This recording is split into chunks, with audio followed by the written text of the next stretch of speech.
Welcome students. बेटा आज हम स्टार्ट करने जा रहे हैं empirical and molecular formula. How you can calculate empirical formula and molecular formula. तो देखिए बेटा, बात करते हैं empirical formula and molecular formula. What is the empirical formula? Empirical formula, it is the simplest whole number ratio of the element present in a molecule. What is the molecular formula? Exact ratio of the atom present in a molecule, that is called molecular formula, exact ratio। जैसे मैं आपसे बेटा कहता हूँ कि बेटा glucose को फॉर्मूले की फॉर्म में रिप्रेजेंट करिए, तो ग्लूकोज, जैसे मैंने वर्ड बोला ग्लूकोज, तो आप बताएंगे सर C6H12O6। तो मैंने जो ग्लूकोज बोला तो आपने उसका ये एग्जैक्ट फॉर्म लिखी है, क्योंकि ग्लूकोज में 6 कार्बन एटम होते हैं, हाइड्रोजन एटम 12 होते हैं, ऑक्सीजन 6 होते हैं। तो ये तो एग्जैक्ट बात है बिल्कुल। तो exact ratio of the atom present in a molecule, molecular formula. तो ये मॉलिक्यूलर फार्मूला है। अब इंपेरिकल फार्मूला का मतलब है इसकी सिंपलेस्ट फॉर्म चेंज कर दो, इसमें कोई ऐसा कॉमन नंबर देखो जिससे सब डिवाइड हो जाए और अपनी सिंपलेस्ट फॉर्म में आए। तो कॉमन फैक्टर इसका हो गया 6, तो n is equal to 6। n बोलते हैं कॉमन फैक्टर को हम यहाँ पर। 6 से सबको डिवाइड कर दीजिए तो CH2O।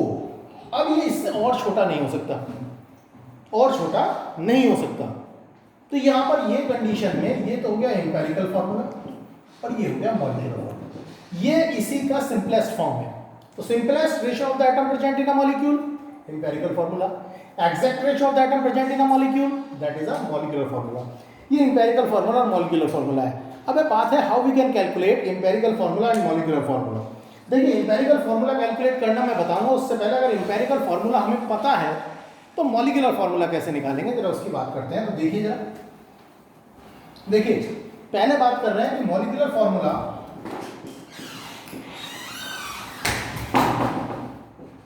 Is equal to n is to empirical formula. n is to empirical formula. n है कॉमन फैक्टर, तो n इज इक्वल टू हमारे पास होता है मॉलिक्यूलर मास या गिवन मास। ये गिवन मास, मॉलिक्यूलर मास अक्सर या केवल मास की फॉर्म में एग्जाम में आपको मिल जाता है। Molecular mass given mass upon empirical formula mass. ये हमारे पास कॉमन फैक्टर n हो गया। मॉलिक्यूलर मास कभी कभी नहीं दिया होता, मास भी इसमें नहीं दिया होता, तो मॉलिक्यूलर मास निकालने का तरीका मैं अभी बता चुका हूं आपको। मॉलिक्यूलर मास निकालना कैसे, 2:2 वेपर डेंसिटी। इससे पहले वीडियो में आपको ये आ चुका है how we can calculate the molecular mass और atomic mass. Molecular mass is equal to 2:2 vapour density, इससे निकाल दिया जाता है। ठीक है, अब बात आती है इंपेरिकल फार्मूला कैसे, क्योंकि हमने जो क्वेश्चन अपना स्टार्ट किया है उसमें सीधा इंपेरिकल फार्मूला। अभी इंपेरिकल फार्मूला निकालने का हमने कुछ नहीं बताया, बताएंगे अभी। मगर ये देखिए, कभी कभी कुछ ऐसे फॉर्मूले होते हैं जैसे उनको उसकी सिंपलेस्ट फॉर्म में लाया नहीं जा सकता। जैसे मैं कहूँ Fe2O3, आप बताओ इसमें कौन सा कॉमन फैक्टर है, n की वैल्यू क्या है इसमें, जिससे हम कॉमन फैक्टर में ले आए। अगर हमारे पास कैलकुलेशन करने के बाद इंपेरिकल फार्मूला Fe2O3 आता है, तो ऐसे केस में n की वैल्यू क्या हो जाती है, 1 आती है। तो इसका मॉलिक्यूलर फार्मूला भी यही होगा और इंपेरिकल फार्मूला भी यही होगा। ठीक है, ये फॉर्मूले मैंने कुछ लिखे हैं मॉलिक्यूलर फार्मूले इंपेरिकल फार्मूले के कैलकुलेट करने के लिए। अब बात करते हैं सर इंपेरिकल फार्मूला कैसे कैलकुलेट करा जाता है। तो इंपेरिकल फार्मूला कैलकुलेट करने का मैं तुम्हें बता रहा हूँ यहीं पर। आप इंपेरिकल फार्मूला कैलकुलेट करने के लिए देखिए क्या करते हैं। इंपेरिकल फार्मूला कैलकुलेट करने के लिए आप एक टेबल बनाते हैं। टेबल बनाते हैं आप यहाँ पर, उस टेबल को आपने टेबल 11th क्लास में बनाई है। अब आपको टेबल बनाने की जरूरत नहीं पड़ेगी, मैं आपको ऐसे ही बताऊंगा तरीका। एलिमेंट, फिर यहाँ पर लिखते हैं इसकी परसेंटेज, फिर यहाँ पर लिखते हैं एटॉमिक मास। एटॉमिक मास के बाद यहाँ पर लिखते हैं इसके मोल्स, फिर लिखते हैं मोलर रेशो। मोलर रेशो के बाद आप यहां पर लिखते हैं simplest whole number ratio, simplest whole number ratio. इस तरह से आप टेबल बनाते हैं यहां पर, और यहां पर जो मोलर रेशो है अगर वो होल नंबर नहीं आता तो या तो आप उसे 1.5 आएगा, अगर 1.4 भी आ रहा है तो उसे 1.5 आप कर लेंगे। अगर 1.5 आ रहा है तो जितने मोलर रेशियो आप उन्हें क्या करते हैं 2 से मल्टीप्लाई करके होल नंबर में बदल लेते हैं। यहाँ पर आपको याद आ रहा होगा जो मैं कह रहा हूँ 11th क्लास में आपने किया था। तो आप यहाँ से इंपेरिकल फार्मूला इस टेबल के थ्रू निकालते हैं। मगर सुनिए जरा, ऐसे टेबल बनाएंगे तो पता लगा कॉम्पिटिशन में अगर आप कर रहे हैं तो it is not important, it is not more important that you can solve the question और not, but it is more important in how much time you can solve the question. तो वहाँ पर टाइम को save करना है। जब time को save करना है तो देखिए क्या करना है। अब इस टेबल से हमें ये बात पता लग जाती है कि किसी भी चीज़ के हम अल्टीमेटली मोल निकालने हैं। मोल निकालने हैं। मोल में क्या होता है, जिसके मोल कम आते हैं, 2-3 एलिमेंट दिए होंगे, जिसके मोल कम आएंगे उन सबको कम वाले से डिवाइड करके मोलर रेशियो निकालते हैं। मोलर रेशियो का होल नंबर आ गया तो ठीक है, होल नंबर नहीं आता, 0.5 में आता है तो 2 से मल्टीप्लाई करके होल नंबर बना लेते हैं। तो अब ये टेबल की बात खत्म करो। अब मोल में कैसे बदला जाता है किसी भी चीज़ को, आपको मोल कॉन्सेप्ट में बता चुका हूँ। अगर एटम गिवन है तो गिवन एटम अपॉन 6.023, एसटीपी पर वॉल्यूम दिया है तो गिवन वॉल्यूम अपॉन 22.4 लीटर, अगर मास दिया है तो मास अपॉन मॉलिक्यूलर मास और एटॉमिक मास। चलिए अब हम आपको ये सारी चीज़ थ्योरी से नहीं कंसेप्ट के लिए एप्लीकेशन कराएंगे तो क्लियर होगी। अब सीधे मैं एप्लीकेशन कराता हूँ आपको। देखिए जरा एप्लीकेशन यहाँ पर देखिए बेटा, अब हम यहाँ पर ले रहे हैं एप्लीकेशन। देखिए पहला एप्लीकेशन है यहाँ पर x and y. X and y mutually combine to form a compound. Percentage of x 50%, y is equal to percentage of y is equal to 50%. Atomic weight of x and y 10 and 20. Find the empirical formula. Empirical formula निकालना है तो दिमाग में एक बात set रखिए कि moles निकालने हैं। पहले सबसे पहले मोल निकालने के लिए आपके पास x और y दो कंपाउंड हैं।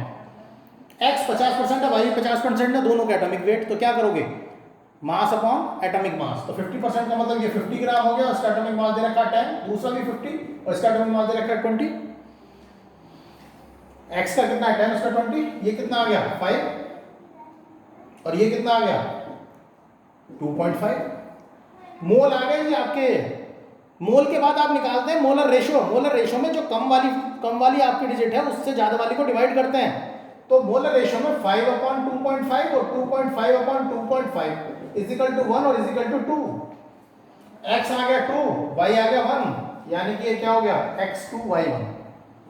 x2y1 ये एम्पेरिकल फॉर्मूला आ चुका है। अगर अब यहाँ पर मॉलिक्यूलर मास और दे देता तो फिर आगे के फॉर्मूले जो मैंने आपको बताए थे वो अप्लाई हो जाते।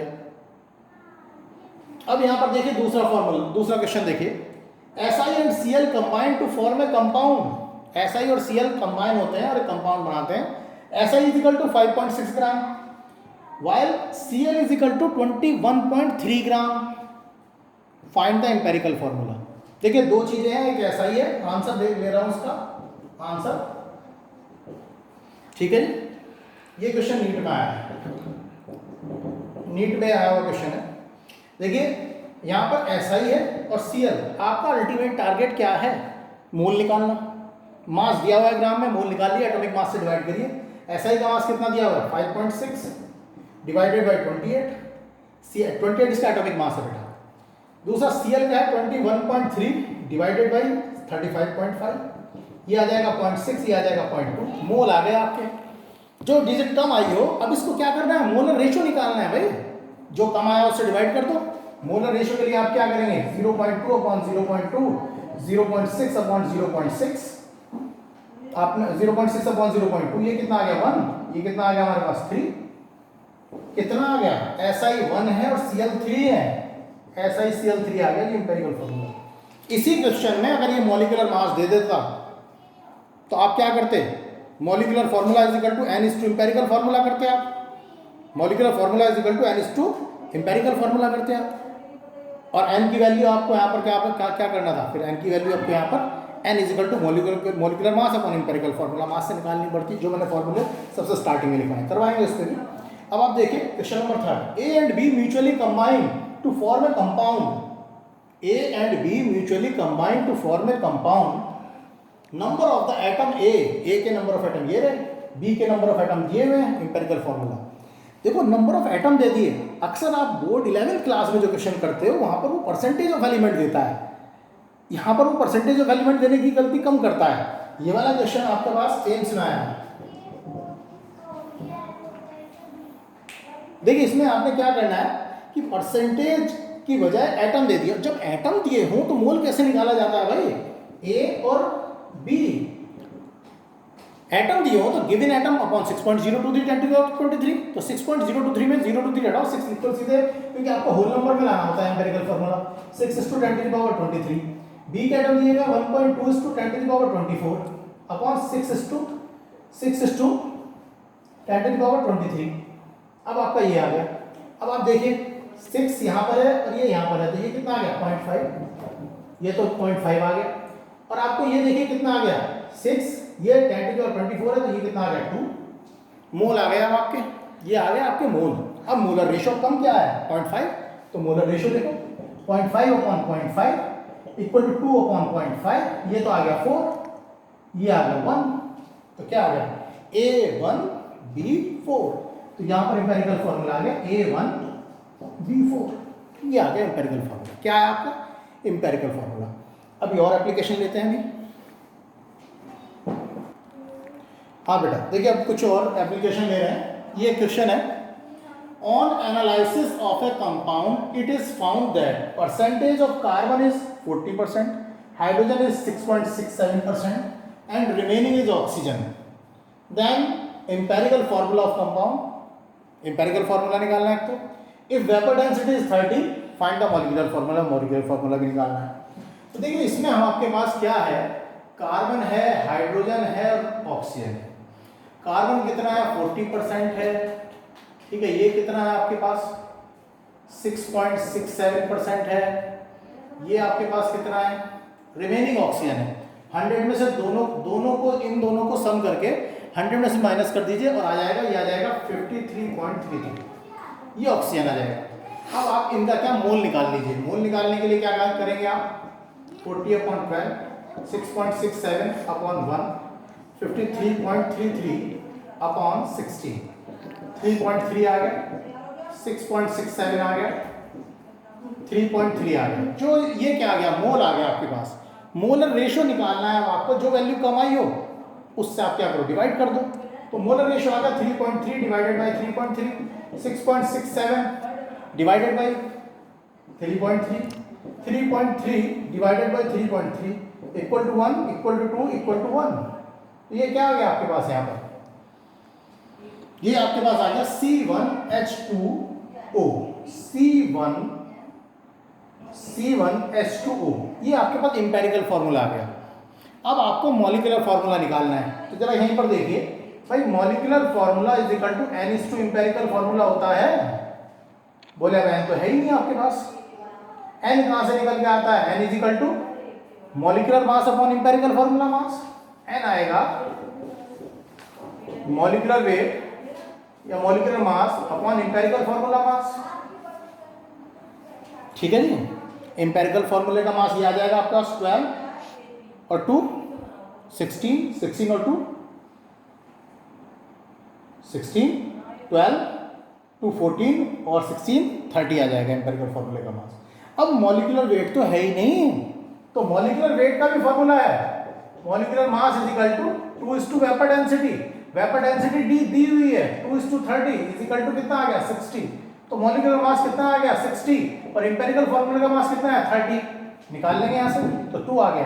तो मॉलिक्यूलर फॉर्मूला क्या हो गया 2:CH2O यानी C2H4O2, ये आपके पास आ गया। डायरेक्ट हो गया, कोई टेबल बनाने में टाइम वेस्ट नहीं। माइंड में होना चाहिए आपके कि आपको मोल निकालना है, मोलर रेशो निकालना है, एम्पिरिकल फॉर्मूला निकालना है, ठीक है जी। अब ये देखिए, ये वाला क्वेश्चन है, ये वाला क्वेश्चन IIT मेंस में आया एक बार।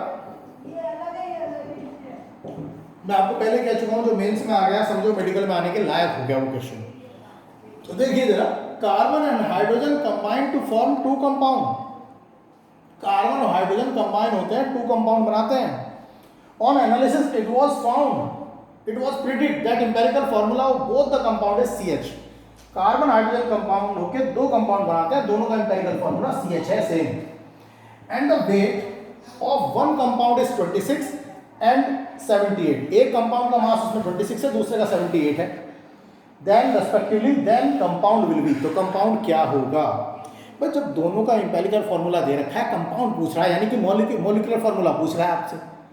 मॉलिक्यूलर फार्मूला ही तो पूछ रहा है, और molecular formula is equal to n is to empirical formula होता है। एम्पिरिकल फार्मूला दे दिया उसने CH, n कहाँ से आएगा, n is equal to molecular mass upon empirical formula mass, या mass given upon empirical formula mass. तो मास गिवन है एक 26 एक 78। तो देखिएगा जरा फर्स्ट केस और second case, n is equal to निकाल रहे हैं फर्स्ट केस में, गिवन मास कितना है 26 और एम्पिरिकल फार्मूला CH है अपॉन 13, कितना आ गया 2 आ गया। और जब 2 आ गया तो molecular formula is equal to n is to empirical formula n is to CH, कितना हो गया C2H2। तो एक तो C2H2 है, दूसरे में देखिए n is equal to molecular mass 78 दे रखा है, एम्पिरिकल फार्मूला कितना हो गया 13, कितना आ गया 6 आ गया, 6 आ गया। तो अब यहां पर मॉलिक्यूलर फार्मूला कितना हो गया n is to empirical formula, n ये रहा 6, एम्पिरिकल फार्मूला कितना है 6 इज टू CH, यानी C6H6। यानी एक कंपाउंड तो था उसमें क्या C2H2 और दूसरा क्या था C6H6 था।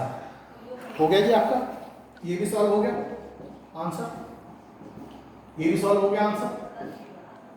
क्वेश्चन नंबर नेक्स्ट देखिए थर्ड, क्वेश्चन नंबर थर्ड देखिए। क्वेश्चन नंबर थर्ड में क्या है, on analysis of a compound it was found that percentage of carbon hydrogen oxygen 40, 6.67 और 53.3, यही वाली तीनों परसेंटेज है 40, 6.67, 53.3, यही तीनों परसेंटेज हैं।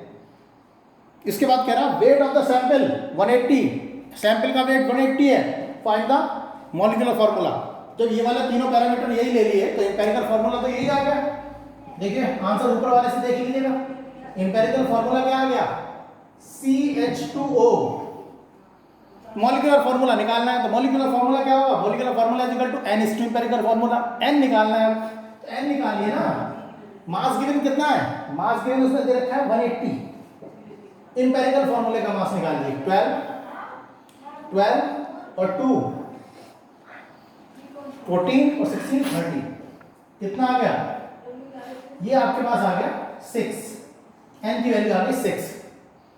अब n हो गया 6 तो molecular formula is equal to, ध्यान से देखिए molecular formula is equal to n is to empirical formula, n हो गया 6 और एम्पिरिकल फार्मूला आपके पास हो गया CH2O, CH2O तो ये हो गया C6H12O6, C6H12O6।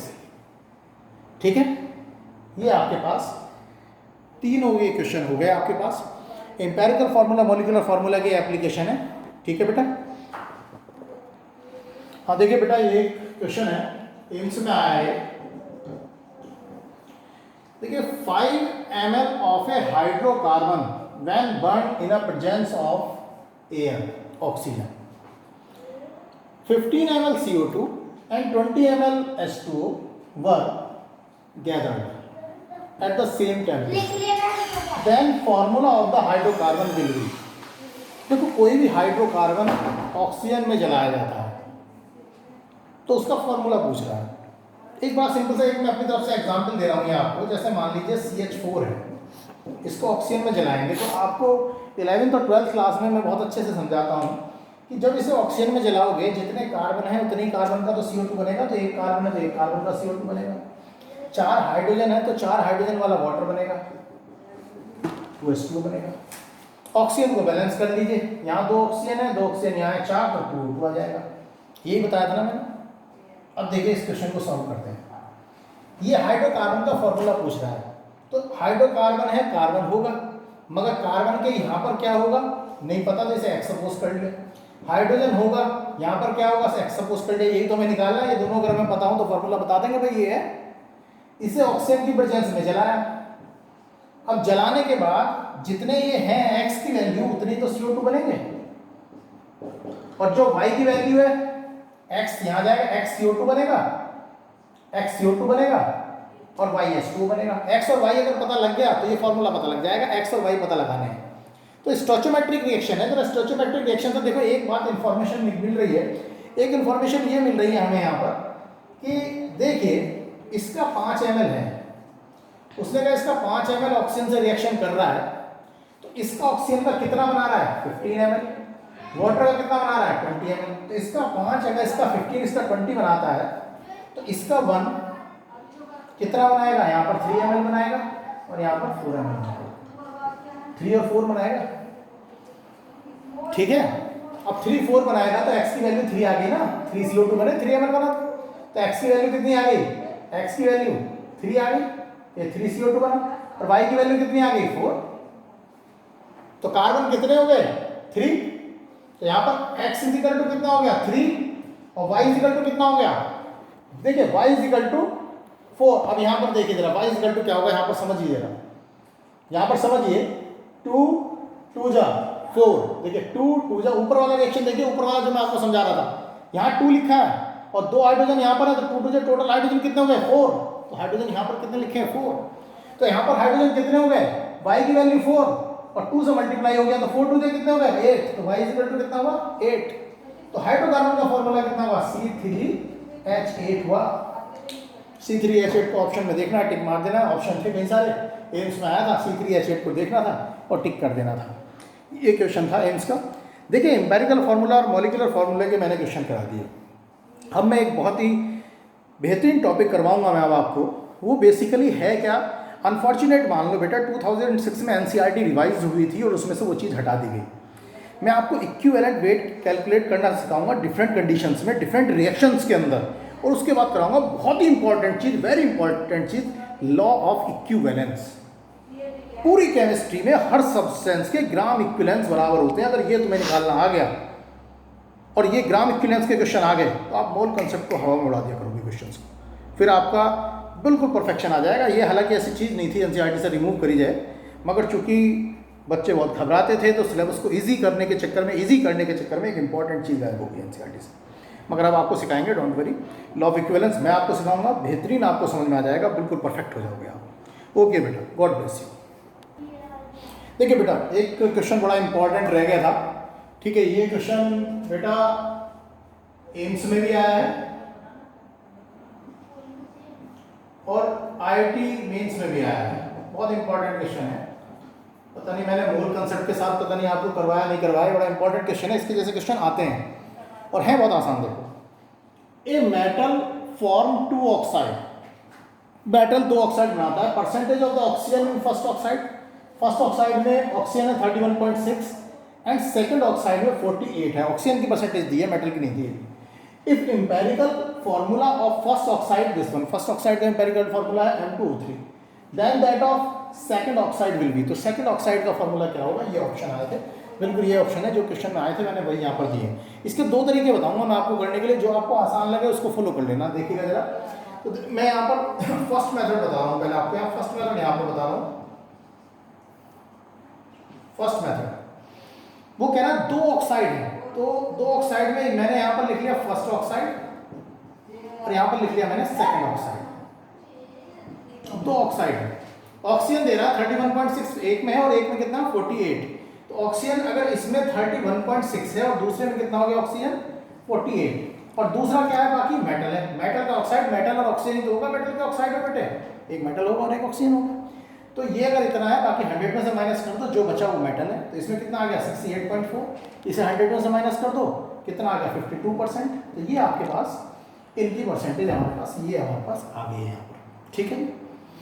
अब उसने कहा इसका फॉर्मूला बताओ, देखो बहुत आसान है, मैं इसको रेदर देन इसको कट ऑफ, सबसे पहले हमें ये करना कि यार हमें चाहिए क्या, जब आप फिजिक्स सॉल्व कर रहे हो या मैथमेटिक्स सॉल्व कर रहे हो या केमिस्ट्री का न्यूमेरिकल सॉल्व कर रहे हो, जब तक आप क्वेश्चन को पढ़ने के बाद ये नहीं सोचोगे मेरी रिक्वायरमेंट क्या, मुझे चाहिए क्या, तो उन डेटा को यूज ही नहीं कर सकते। तो पहले डिसाइड कर लो हमें चाहिए क्या इस क्वेश्चन को सॉल्व करने के लिए।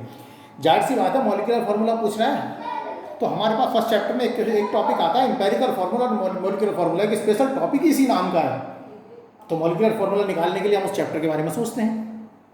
वो चैप्टर में वो टॉपिक हमें ये बताता है कि हमने क्या करना है, मोल निकाल लेने हैं, मोलर रेशो निकाल लेना है और हमारा काम बन जाएगा इस बात से। मोलर रेशो जो निकाल के एम्पेरिकल फार्मूला हमारा वहाँ से निकल जाएगा, मॉलिक्यूलर फार्मूला भी वहाँ से निकल आएगा। अब देखिए हमने क्या करना है, ये क्वेश्चन में हमें इन दोनों का अगर टोटल मास 100 ग्राम है तो 52 ग्राम, ये इतने ग्राम, इसका मोल निकालने में मुझे दिक्कत ये आ रही है, इसका एटॉमिक मास मुझे नहीं पता, इसका तो पता है मुझे, इसको तो मैं कर दूंगा कि 48 अपॉन 16, 3 आ जाएंगे इसके मोल। इसके मोल निकालने में मुझे इसका एटॉमिक मास नहीं पता, यानी कि मेरा पहला टारगेट अगर इसका एटॉमिक मास पता लग गया तो मोल निकल गए, मोलर रेशियो निकल गया, निकल आया फॉर्मूला इसका। तो यानी एटॉमिक मास चाहिए। एक बात क्लियर हुई तुम्हें? एटॉमिक मास निकालने का एफर्ट करते हैं। देखिए इन डेटा का यूज करेंगे जो इसने डेटा दिए हैं एटॉमिक मास निकालने के लिए। इसका फॉर्मूला उसने हमें दे दिया कि इसका फॉर्मूला है M2O3। तो मैं इस पूरे का मॉलिक्यूलर मास निकालने का एफर्ट करूंगा। मुझे अच्छी तरह पता है, मुझे M का एटॉमिक मास नहीं पता और मुझे ये चाहिए, तो मैं इसको x सपोज कर लेता हूँ। अगर इसके एटॉमिक मास को मैं x मान लूँ तो इस पूरे फॉर्मूले का मॉलिक्यूलर मास कितना हो गया? 2x + 48। कितना हो गया? 2x + 48 ग्राम मॉलिक्यूलर मास हो गया। 2x + 48 में मेटल, इस मेटल का एटॉमिक मास कितना है? इसका एटॉमिक मास प्लस इसका एटॉमिक मास मिलके बना मॉलिक्यूलर मास। तो इस पूरे के अंदर इस M2 का एटॉमिक मास कितना है? 2x। कितना है? 2x है, 2x इस पूरे के अंदर। एक में कितना होगा 1 ग्राम में? 2x upon 2x + 48। x की वैल्यू लानी है, x निकल गया तो एटॉमिक मास निकल गया। अब ये टोटल मिला के कितना है? 100 ग्राम में कितना होगा जी? 2x upon 2x + 48 = 100। इतना हो गया, ठीक है जी। अब ये हमारे पास आ गया। अब हमने क्या करना है, ये 100 ग्राम में मेटल इतना होगा, ठीक। अब मेटल है कितना? 68.4 और 100 ग्राम में हमारा इतना आ गया और ये 100 ग्राम में इतना है। तो इक्वल टू हम क्या करेंगे? 2x अपॉन 2x + 48 = 100 = 64 हो गया, नहीं हो गया? तो 68.4 इस डेट, ये फॉर्मूला उसने दिया है, इसके अकॉर्डिंग 100 ग्राम में मेटल इतना है। अब मैंने 100 ग्राम में मेटल का ये फॉर्मूला बना लिया, तो यहां से x निकल आएगा, नहीं निकल आएगा? यहां से x की वैल्यू आएगी 52 ग्राम। यहां से x की वैल्यू कितनी आएगी? 52 ग्राम आएगी। यहां से x की वैल्यू कितनी आ जाएगी? 52 ग्राम यहां से x की वैल्यू आ जाएगी। अब ये 52 ग्राम आपने x निकाल लिया जी। यहां पर जब 52 ग्राम x निकाल लिया तो अब यहां से आप यहां पर आ जाओ। एटॉमिक मास 52 ग्राम क्या आ गया? इसका एटॉमिक मास, मेटल है 52 ग्राम, तो आप क्या करेंगे? 52 अपॉन 52 = कितना आ गया? 1। सिंपलेस्ट होल नंबर रेशो आ गया। 1 को 1 से डिवाइड करोगे 1 को 3 से डिवाइड करोगे 3 आएगा, MO3 आ गया। कितना आ गया? MO3। MO3 ये रहा। मैंने आपको एक तरीका बताया न्यूमेरिकल को सॉल्व करने का, मैं आपको इसका दूसरा तरीका और बता रहा हूँ। देखिए जरा, एक हो गया, दूसरा और बता रहा हूँ। अब देखिए दूसरा तरीका, देखिए फर्स्ट ऑक्साइड ये रहा और सेकंड ऑक्साइड ये रहा। इसका उसने फॉर्मूला दिया है M2O3। अब मैं सीधे इस मेटल के डायरेक्ट मोल निकाल लूंगा, इस मेटल के। तो देखिए डायरेक्ट मोल कैसे निकालूंगा। इस फॉर्मूले को देख के मुझे ये पता लग रहा है कि इस फॉर्मूले के अंदर 68.4% मेटल है। तो 68.4% मेटल है, तो 68.4% मेटल में इसके मेटल के 2 मोल हैं। ये रहे 2 मोल, देखो 68.4 में मेटल के मोल कितने हैं? 2 मोल। तो 52 में कितने मोल होंगे? मोल डायरेक्ट निकला है, और ऑक्सीजन को तो निकाल सकते हो 16 से डिवाइड करके आप। तो आपके 1 में कितने होंगे? 1 में मोल हो गए 2/68.4। यहाँ पर है 52 में मोल कितने हो गए? 2/68.4 मल्टीप्लाई बाई 52 इक्वल टू आ गया 1.5। इक्वल टू आ जाएगा क्या? 1.5। ठीक है, अभी आ गया 1.5। ये तो आ गया इसके मोल। सीधे क्या आ गया? मोल आ गया। मोल किसके मोल आ गए? इसके मोल आ गए। सेकंड ऑक्साइड में मेटल के मोल आ गए 1.5 मोल आ गए। अब ऑक्सीजन के आइए, देखिए ऑक्सीजन के, देखिए यहाँ पर 30 ऑक्सीजन की बात कर रहा हूँ। ऑक्सीजन के 31.6 में ऑक्सीजन के कितने मोल हैं? 3 मोल है। यहाँ पर कितना? 48 में कितने होंगे? 48 मल्टीप्लाई बाई 3 अपॉन 31.6 4.5 आएगा। कितना आएगा? 4.5 मोल। ऑक्सीजन के मोल निकाल लिए आपने 4.5 मोल। एम्पेरिकल फॉर्मूला मॉलिक्यूलर फॉर्मूला कर रहा है, मोलर रेशियो निकालोगे नहीं निकालोगे? अब मोलर रेशियो निकालने के लिए 1.5 अपॉन 1.5 1 4.5 अपॉन 1.5 इक्वल टू 3। तो कितना आ गया इन दोनों का? यहाँ पर ये MO3 आ गया। कर लीजिए MO3। मैंने आपको 2 मेथड बता दिए क्वेश्चन करने के, इंपॉर्टेंट है ये क्वेश्चन, इस तरह के आते हैं। ओके बेटा, गॉड ब्लेस।